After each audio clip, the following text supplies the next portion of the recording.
Over the floor to Dr. Holladay here. I want to first off thank y'all all for being here and welcome you to the second installation of our Tricentennial Speaker Series here at Fort King George.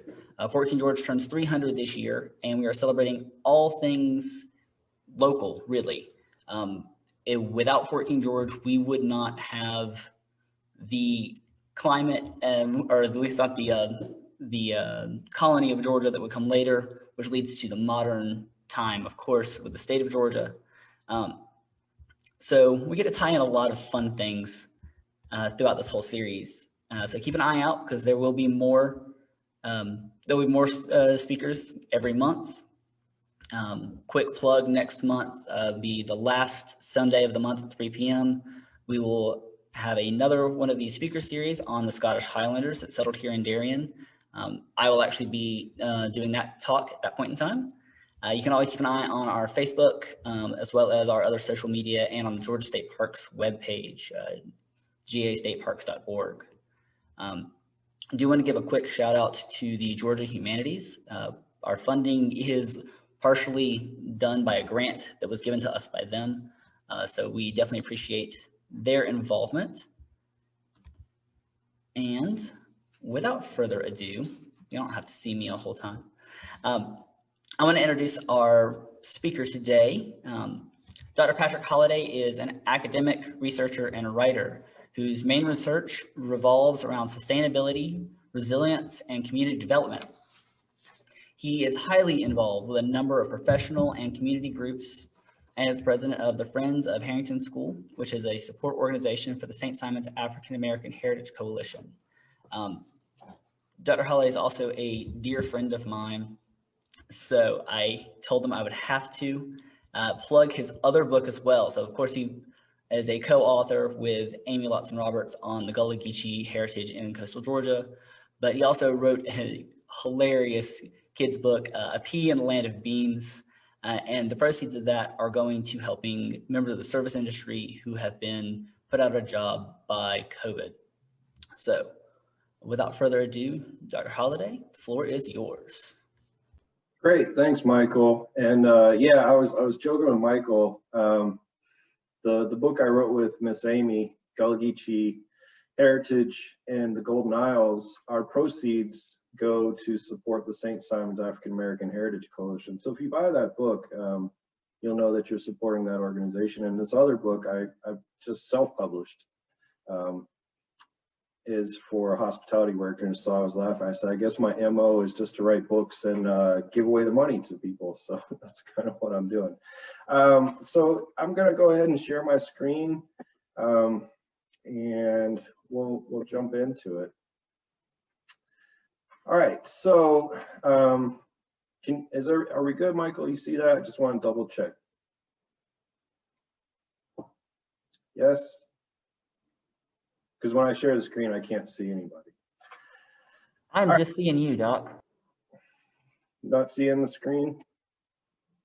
I am not. All right, let's try that again. Share screen. There we go. Now I got it straight.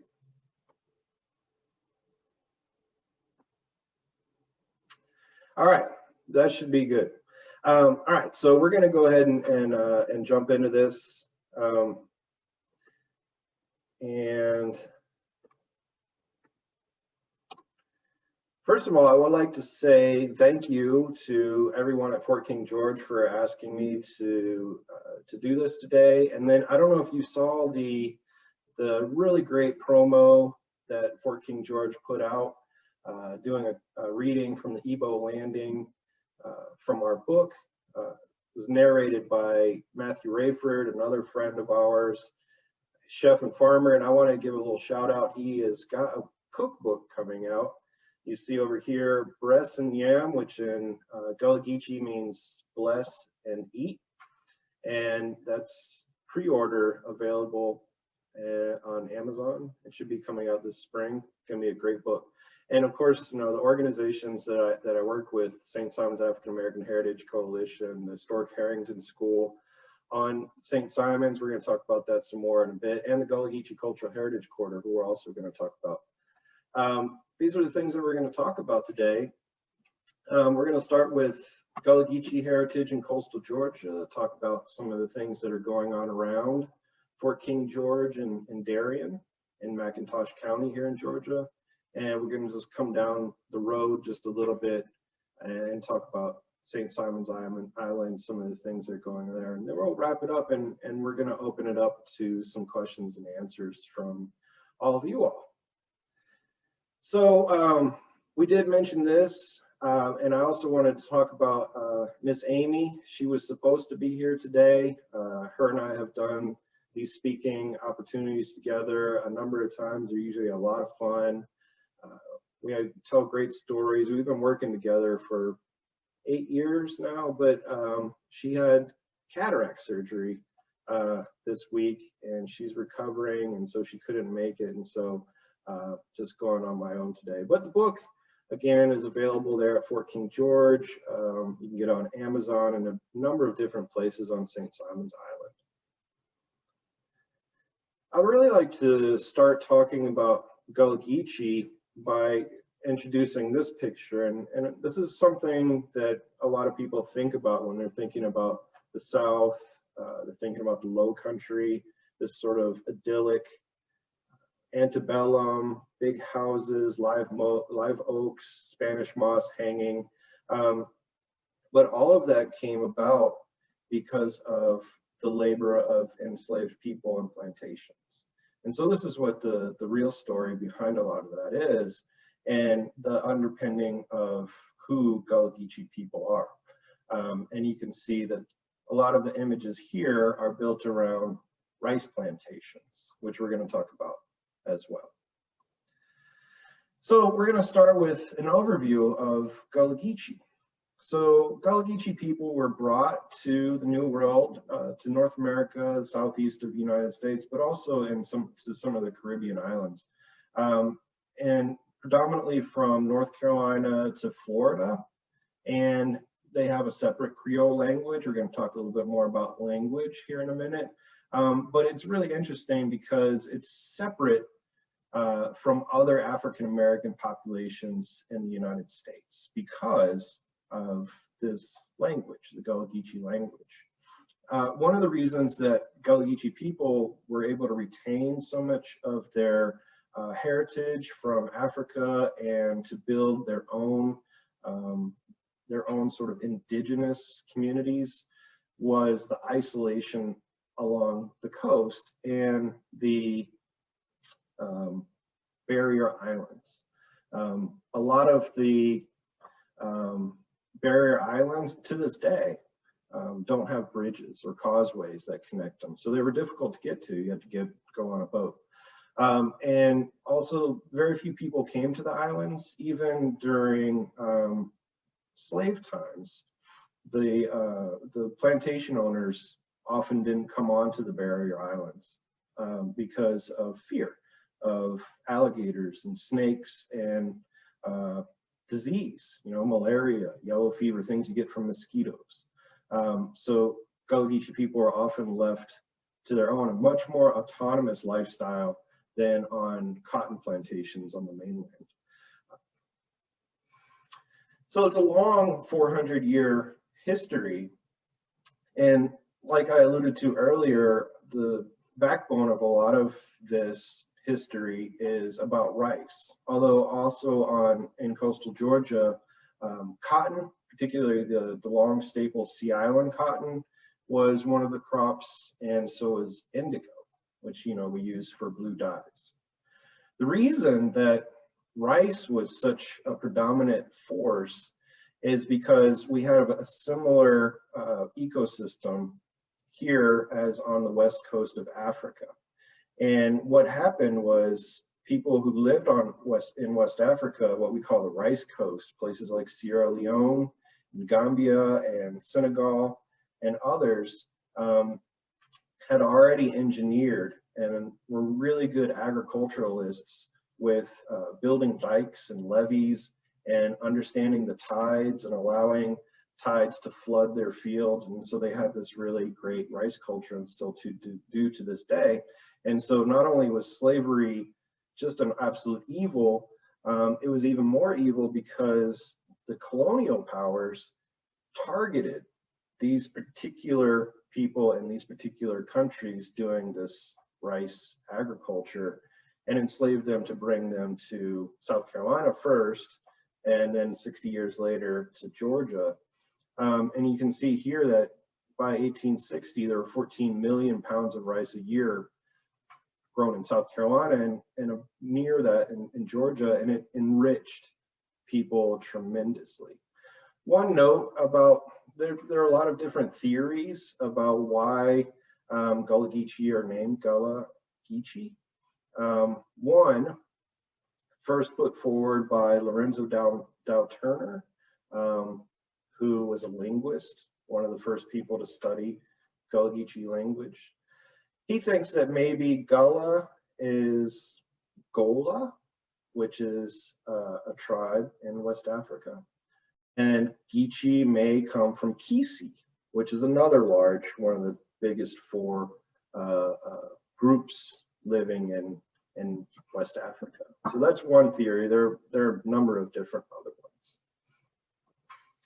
So let's talk about what Gullah Geechee are. So there are a lot of different really interesting components. So crafts and traditions, and you can see here in the background of this picture, sweetgrass baskets. And we also know that they're cast net making. There's people today who still make cast nets to catch fish and shrimp.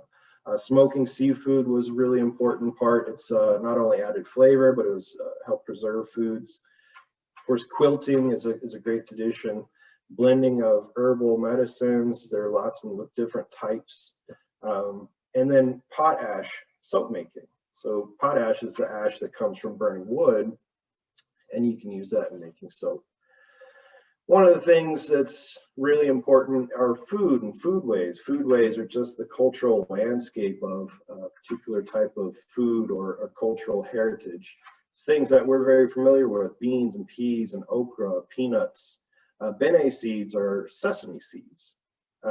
Shrimp, lots of seafood. Some of the things that we're familiar with here in the South, and I'm here on St. Simon's Island. You know, these are things that we eat all the time.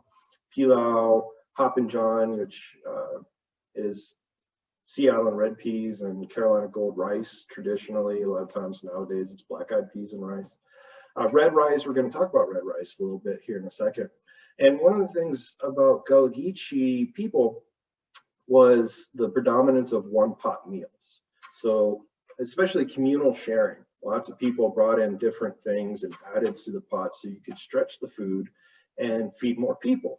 There were all the things that we talked about before in terms of these vegetables and such, but there are also game from the seafood that we talked about, but also harvesting things like possum and raccoon and deer. And then there were the cast-off parts on plantations: pig feet, jowl, heads, chitlins, things like that were all added. And then, you know, there were some interactions among Gullah Geechee people and Native Americans. And some of the things that Native Americans passed over into the Gullah Geechee diet were grits, squash, tomatoes, those sorts of things. So let's get back to rice cultivation just a little bit. I work with lots of Gullah Geechee people, and this is not necessarily, they say it's not necessarily true to this day that you have rice every single day, but it is certainly a type of a stereotype that rice was in every single Gullah Geechee meal. And in Georgia, something in the neighborhood of 25,000 acres of Georgia coast was once planted in rice. If you're down here on the coast, you can go to Huffwell Broadfield, for example, and see where the rice fields used to be. And it was hot, it was dangerous. You know, there's alligators and venomous snakes, there's all sorts of insects, and mosquitoes and wasps. And, just the work itself was dangerous. You know, thinking about building levees and dikes and clearing away the trees in order to make the rice fields. Just lots and lots of opportunities to find something dangerous, get hurt. One of the things that happens after rice is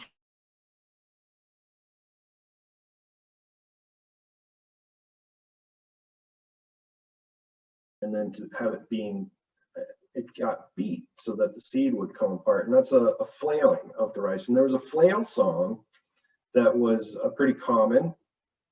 You can see it over here on the side. Blow, Tony, blow, a blow, Tony, blow, Tony, blow, Tony, blow. I whipped this rice and I whipped so, blow, Tony, blow. And so this was sung while the rice was being flailed.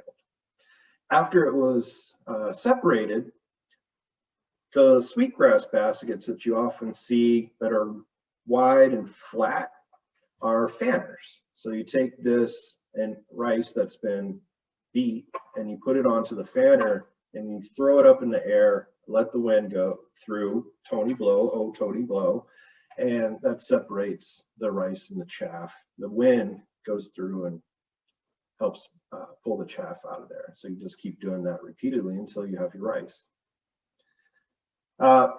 So here's another one of my favorite dishes to make some red rice. We see this all through the southern states. It's part of Gullah Geechee food, and a lot of times we hear the term low country food. Well, in reality, it's Gullah Geechee food, and low country is just a term that came after because we are in low country, but try to reimagine low country food as Gullah Geechee food, because Gullah Geechee food is really where it all comes from. That's the foundation for it all. And the foundation for Gullah Geechee food is West African. So we can think of jollof. Jollof is a red rice dish that comes from the Wolof people of places like Senegal and Gambia on the Rice Coast. And there's also tiboudin, which is another red rice dish, and it's actually the national dish of Senegal.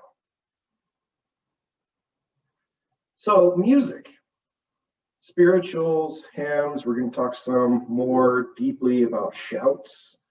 These are all types of singing that were done by the enslaved West African people who became the Gullah Geechee people. Some of the characteristics in a spiritual are swaying, clapping hands, tapping feet, and the solo and choral repetition. Well, solo and choral repetition in music is called call and response. It's a call and response style. So the call is one person, an individual, sings or shouts a phrase or a question, and then everyone else says something in response or repeats that. So that's the call and response. And then there's two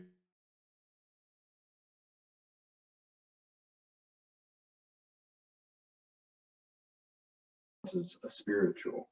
In the labor setting, it's used to help set the pace of the work, right? So somebody is going to call something and everybody else is going to repeat. And so that back and forth helps with the rhythm of the work. And so that's how we see it in the work setting.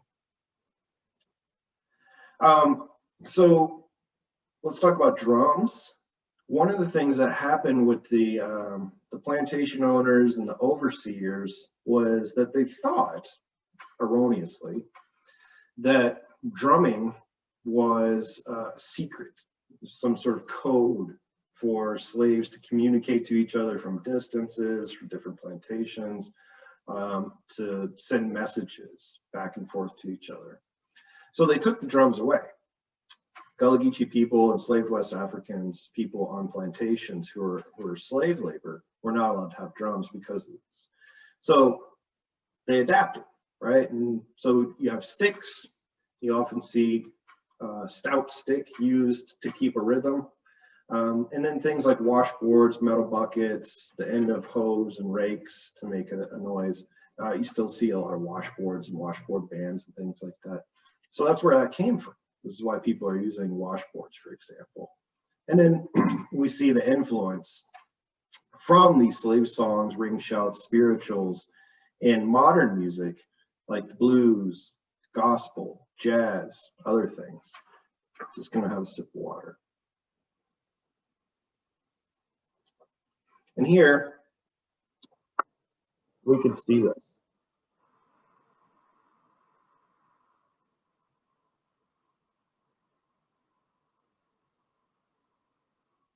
So that's an example of using the drums. And this little clip I showed is from Geechee. Geechee is a cultural center in Riceboro, Georgia. Every year, they have something called the Gathering. It's a big festival for Gullah Geechee people to come together. Geechee was founded by Jim and Pat Bacote. It's still open. Hopefully the festival will happen again soon after we get through the pandemic and things.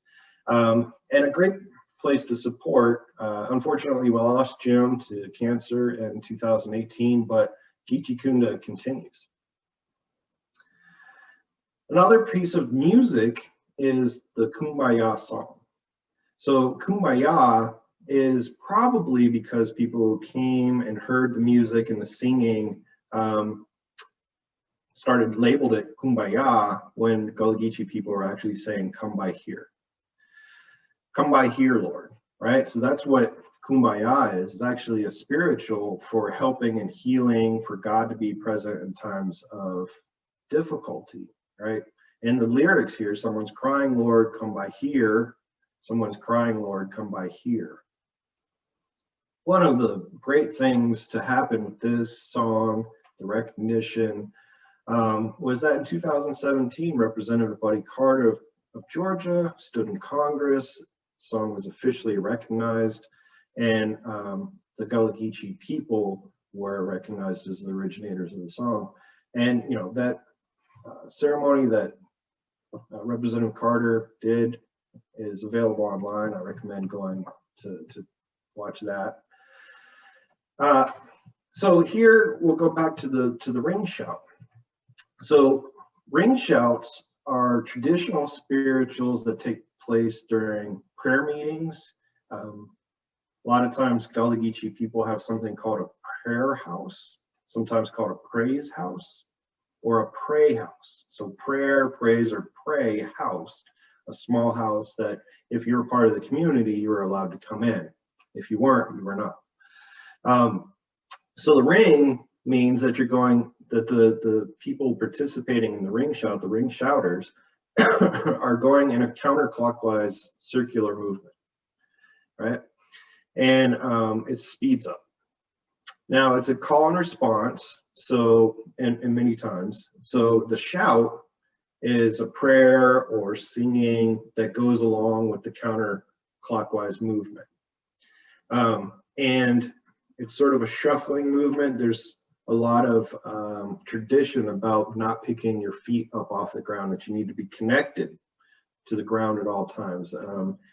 And traditionally, the ring shouts are thought to be connections to your ancestors and things like that. So, you know, Fort King George being in Darien, you have a couple really great ring shout groups, the McIntosh County ring shouters, the Geechee Gullah ring shouters, who are led by Griffin Watson, who's a resident of Darien. Griffin Watson is also the Gullah Geechee Cultural Corridor Commissioner for Georgia, and he's vice chair of the corridor. We'll just have a little look at this.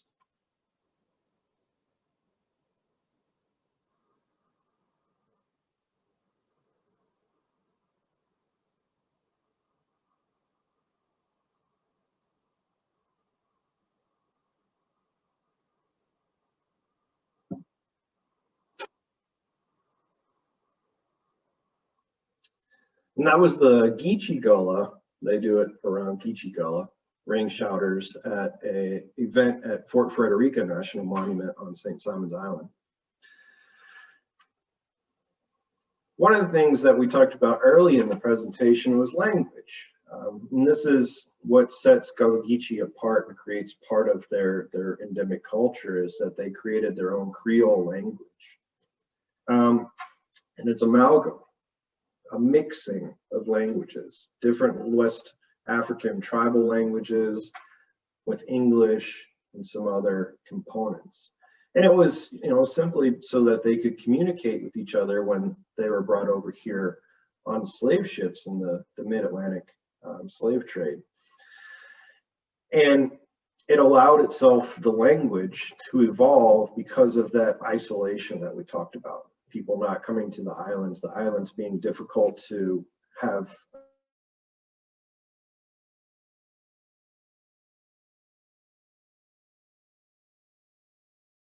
known or heard these before, but maybe didn't have this connection.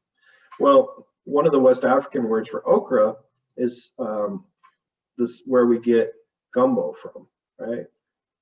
That's where gumbo comes from. And down south, a lot of people will call peanuts goobers, and that's also a West African word. And you might call a turtle, a pond turtle, cooter, right? And that also comes from a West African word. And there's many, many examples of this. Is just a couple. Some terms that are found in Gullah Geechee exclusively are bakra. The dictionary definition is one who governs or leads or oversees, and it's often used as a term for a white man, right? A bakra. Day clean is dawn, and adunu is to be away. And there's some different sayings, right? So here's one: you need to take care of the root in order to heal the tree. Mary's foot is break means Mary is pregnant. And there are discussions, theories about are Gullah and Geechee different, or is Gullah only South Carolina and Geechee Georgia? Or I've even heard that Gullah is the language and Geechee is just a component of that language. But the Gullah Geechee Cultural Heritage Corridor Commission, many scholars like to say that Gullah Geechee is just one language. And the reason that you might hear some differences in South Carolina or Georgia or North Carolina and Florida, or just even different communities along the coast, is that it's just a little regional or community dialect. It's just the way people speak, right? But it's all one and the same. Speaking of the Gullah Geechee Cultural Heritage Corridor, it's something that I think everybody should be familiar with. It runs from basically Jacksonville, North Carolina to Jacksonville, Florida. That's a really easy way to think about it. And it's the 4 states that are along that corridor on the coast, including all of the barrier islands that are just off of the coast. It was, the Gullah Geechee Cultural Heritage Corridor was designated in October 12th of 2006, part of the National Heritage Areas Act. So a National Heritage Area is not technically part of the National Park System, but it is recognized as a National Heritage Area and will receive technical and advisory assistance from the National Park Service and federal government. And the reason that the Gullah Geechee Cultural Heritage Corridor was recognized as a National Heritage Area because of the important contributions made to American culture by the history of African Americans known as Gullah Geechee from the Carolinas down to Florida. These are some of the parts of the corridor's commission. What are some of the things that they're doing in terms of preservation, identifying? They're doing lots and lots of research. You can get more information on that with the website gullahgeecheecorridor.org. So again, thank you to Fort King George here in Darien and McIntosh County. This tricentennial, what a great reason to celebrate. And so thinking about Fort King George, Darien, McIntosh County, and Gullah Geechee, of course, we have Sapolo Island. There's some great families, Gullah Geechee families that do tours. You can look them up. I've done it. Really great to take a tour with a local company that's run and managed, operated by one of the Gullah Geechee families. Mention a couple books. There's a lot of things that has been written about Sapolo Island. Of course, the great Cornelia Bailey was the matriarch of Gullah Geechee people on Sapolo Island. Unfortunately, passed away in the last few years. But a book here that you can read, buy, check out from your local library. And then a newer book, Making Gullah: A History of Sapolo Islanders, Race and American Imagination, is written by Dr. Melissa Cooper, who's a scholar at excuse me, Rutgers University, but a descendant of Sapolo Island. It's a great read, highly recommend it. Another part of Gullah Geechee heritage history that you can find in Darien, after you leave the fort and you go just right over the bridge to the left, you can find Butler Island. And what we have at Butler Island is a commemoration of something that was called the Weeping Time. And this, what I have on the screen here, is a direct copy of what's on a newly installed historical marker. The Georgia Historical Society, along with the partners, erected that there. So it was the largest slave auction in American history. 436 men, women, and children were sold. And it broke up dozens of families. And so that's why it's called the Weeping Time, because it was such a tragic event. But you can learn more about that and visit Butler Island and the plantation that was there right near Fort King George.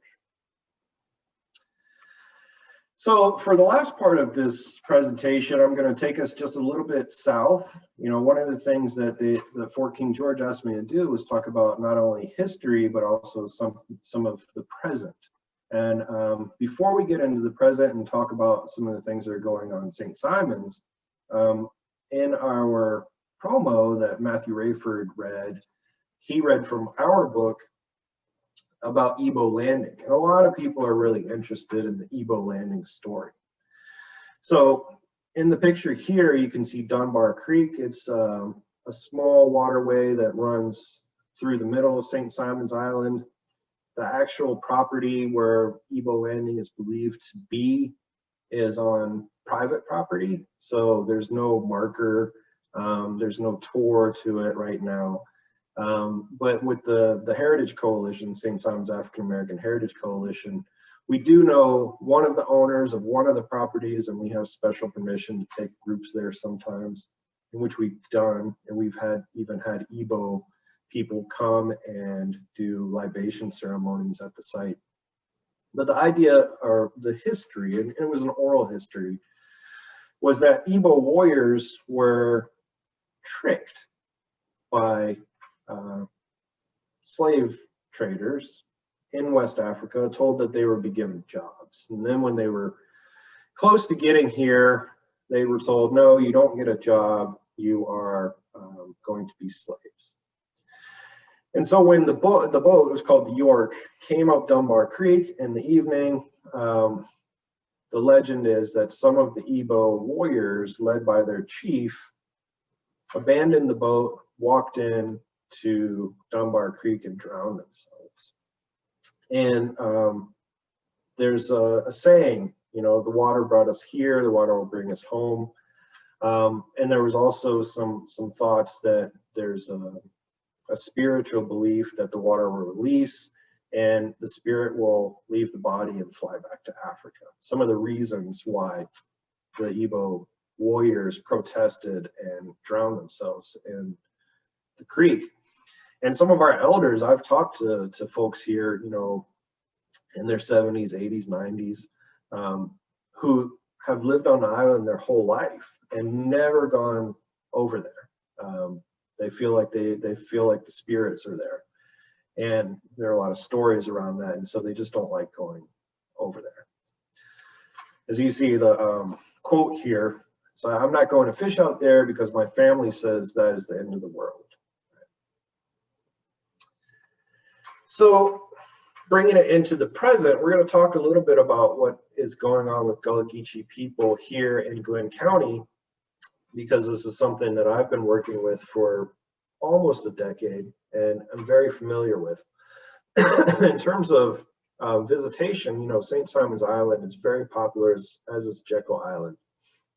There's about 2.5 million visitors a year, and believe it or not, over $1 billion in tourism revenue annually here in Glynn County.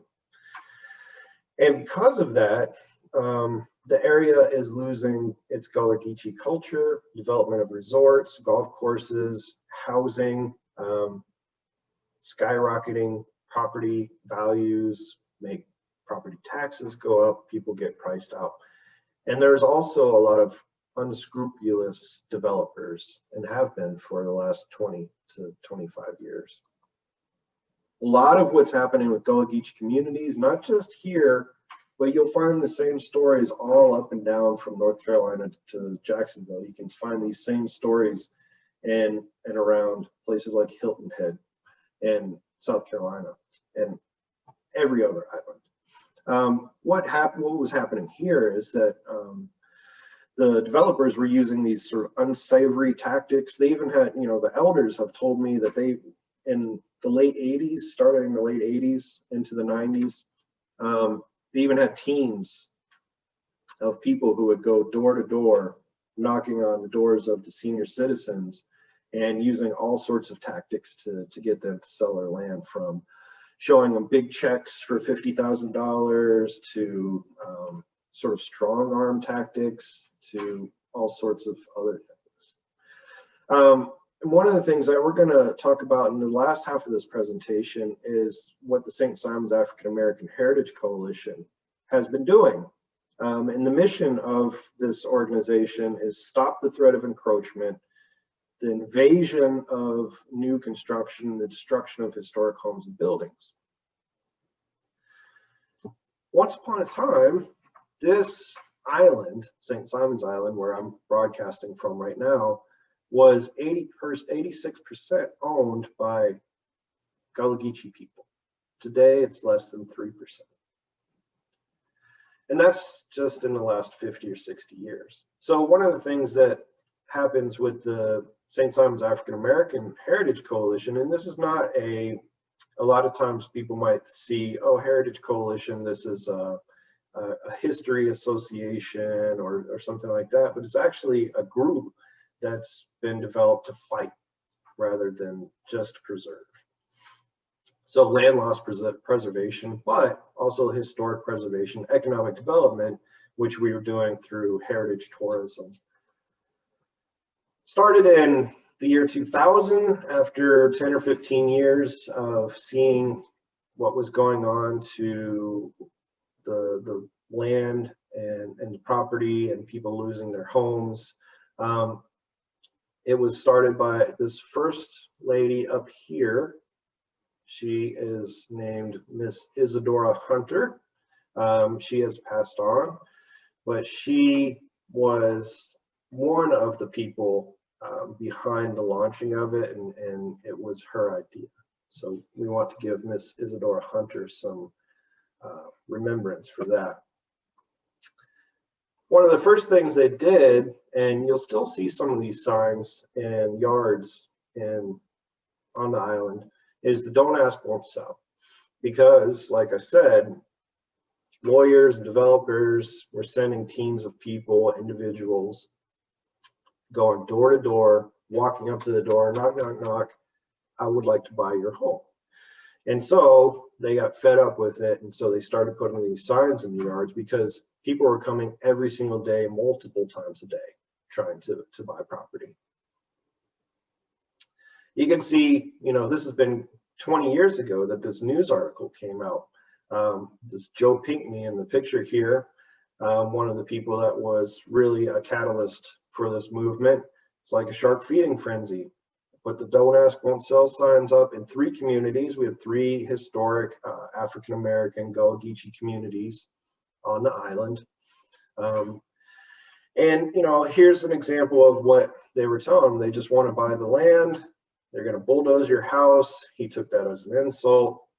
It was really just a land grabs, and still going on today, rather than any thoughts to preserving these Gullah Geechee heritage traditions, properties, buildings, historic homes. All of them are just going to be bulldozed to try to maximize profit. Another one you can see here, and this was again nearly 20 years ago. Property was $350,000 an acre, paving over fish camps, filling in baptismal ponds, clearing away woods where people used to farm. And property values have gone up since then, but this is still happening, although to a lesser extent, because many people have sold or been taxed out or otherwise. And this, if you remember from just a couple slides ago, this is the same guy, Joe Pinkney. Oops. Joe Pinkney, Miss Amy Roberts there, and in the middle is Mr. Chip Wilson, who's been a lifelong member of the Harrington community. And if you ever frequent Benny's Red Barn on the island, you may have seen him perform there. But that's just a couple years ago. Again, the same language.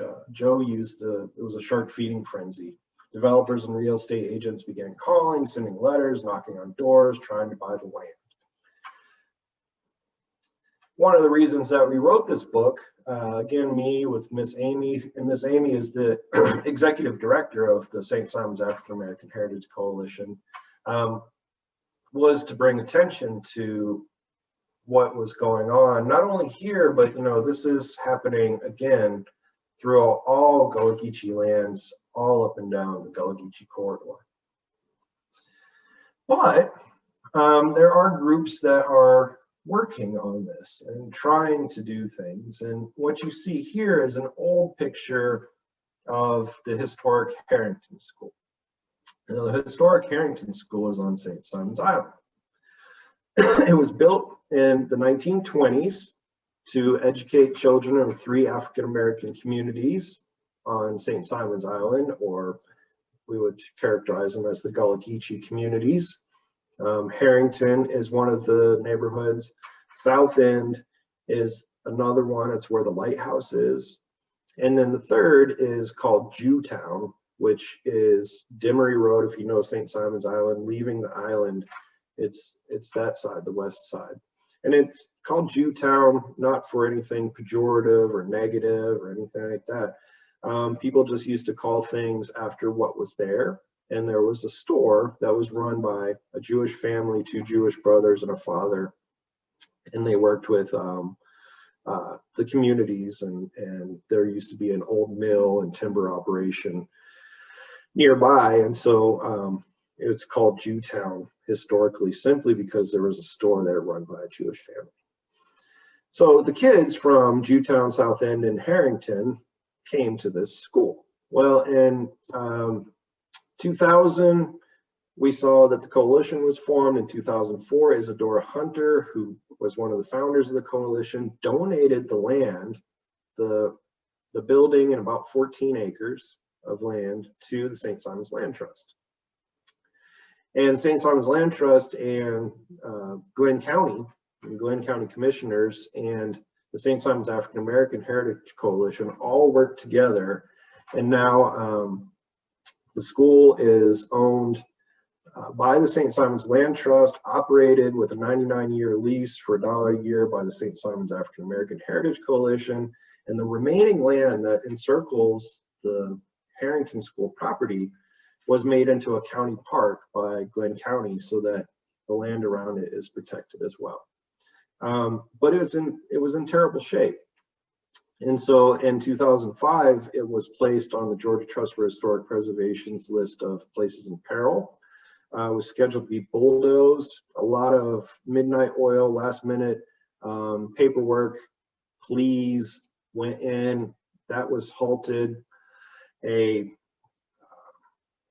historic architectural firm from Savannah came down, did all the studies, said it was salvageable, the foundation was good, and then rebuilt the school.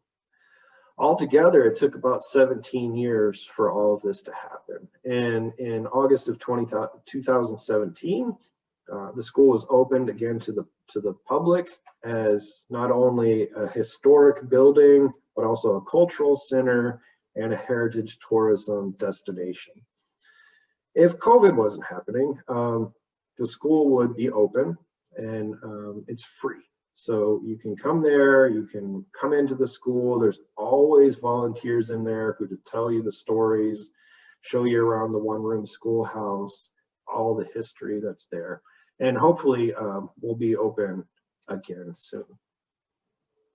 And these are some of the pictures from the school. You can see that it was really just sort of tucked back into the woods. It wasn't used anymore. It had been used as a school up until the 1950s, and then was used in some different ways for Head Start and daycare programs and things. And then in the 80s, stopped being used and just slowly started to come apart. So you can see some of the exterior, some of the interior, and if you go into it today, you'd just be absolutely amazed. And the architects, the historic preservation people, were able to save so much of the original materials, from the floors to the walls to the windows. It's really beautiful. You can see here some of the in process. This is before 2017. You can see that there's this work that was going on as the first building was stabilized and then renovated. And this is it today. It's a beautiful building inside and out, with wonderful, wonderful history that we'd love to you to come see as soon as you can. And just want to put these pictures next to each other so you can see that this is a really amazing accomplishment. And it's, to my knowledge, the only one-room schoolhouse for Gullah Geechee school children that's completely restored and open to the public on the Georgia coast. It's the one and only. And here it is again, just a real wonder. And just gives you some hope that there are groups like the coalition. There's other Gullah Geechee groups all up and down the Gullah Geechee corridor working like this, committed to their communities, committed to preservation and cultural continuation. And with that, I wanted to say thank you. I'm also a professor with Troy University. My office is in Brunswick. I'm always around, really available just about any time. If you want to write down my email, pholladay@troy.edu, shoot me an email anytime, and I'll be glad to connect with you and talk about whatever you would like to talk about. And for now, I'm going to stop my share here and turn it over to Michael, and I think we're going to have some question and answer period. All right. First off, thank you very much, Patrick. That was an awesome talk. Tons of information there. And it appears as if you answered a lot of everyone's questions as they were coming in. One great one, though, got from Stephen Zacharias, who is actually going to be one of our speakers later on in the year. He asked, other than supporting the work of the Heritage Coalition, what are some tangible ways that the public can help promote and preserve Gullah Geechee culture? In recent years, the land back movement has been significant for indigenous cultures. Is there any effort to include the Gullah Geechee in the land back movement? Yeah, so one of the best things, the greatest avenue to get more information, find some connections, is through the Gullah Geechee Cultural Heritage Corridor and the Gullah Geechee Cultural Heritage Corridor Commission. Again, you go to the gullahgeecheecorridor.org and you can connect with some people. There's a really great young lady who works at St. John's Island, South Carolina, named Bria. If you email the corridor, you'll probably get Bria, and she's going to be able to connect you with all types of ways that you can help. There are lots of small movements, but if you want to jump in where we're thinking about regional and you're not necessarily thinking of your own community, the corridor is great. The land back, you know, I imagine we're talking about repatriation and all of the different movements that are going on with that. Don't know that the corridor or any of our group is not involved with that here on St. Simon's, and I'm not sure about the corridor, but along those lines, there's something that people should be familiar with called heirs property, not AI, it's H-E-I-R-S. I'm the heir to something. So what happened after the Civil War is that, like on St. Simon's Island, plantation lands were given to Gullah Geechee people. Now, many of the Gullah Geechee people were not literate, nor did they trust the government. And so deeds and titles, things that show that you're actually an owner of that land, didn't exist. And so fast forward 8, 9, 10 generations, and somebody who was given that land after the Civil War now has 8, 9, 10 generations of children, children's children, etc. So you can have 100 people who have a legitimate say that they're the heir to that property. And this is one of the ways that the unscrupulous lawyers steal property from Gullah Geechee people. If you have 100 people with a legitimate claim to a piece of land and just one says, I want to sell, then it has to go to court.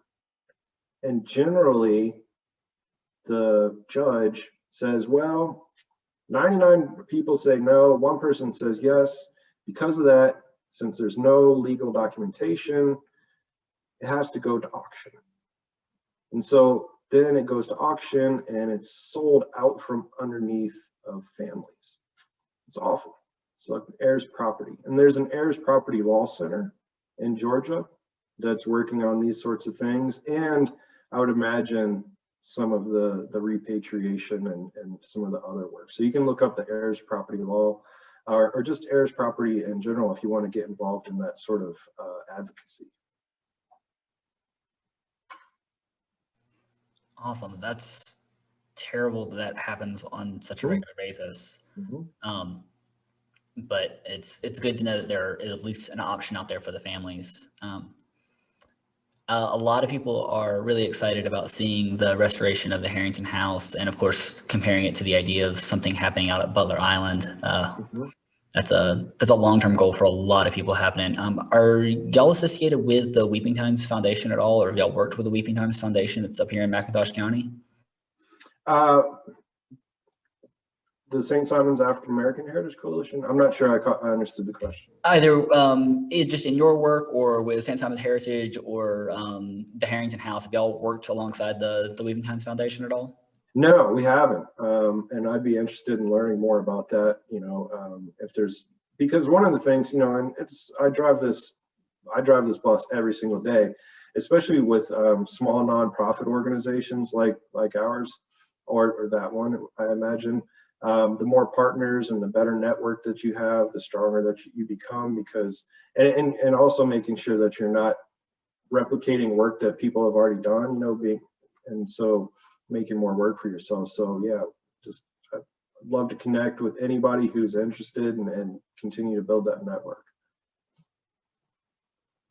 Awesome. Well, that pretty much exhausts as far as the questions we've got going on. I want to say thank you so much again for coming out and giving us this awesome talk.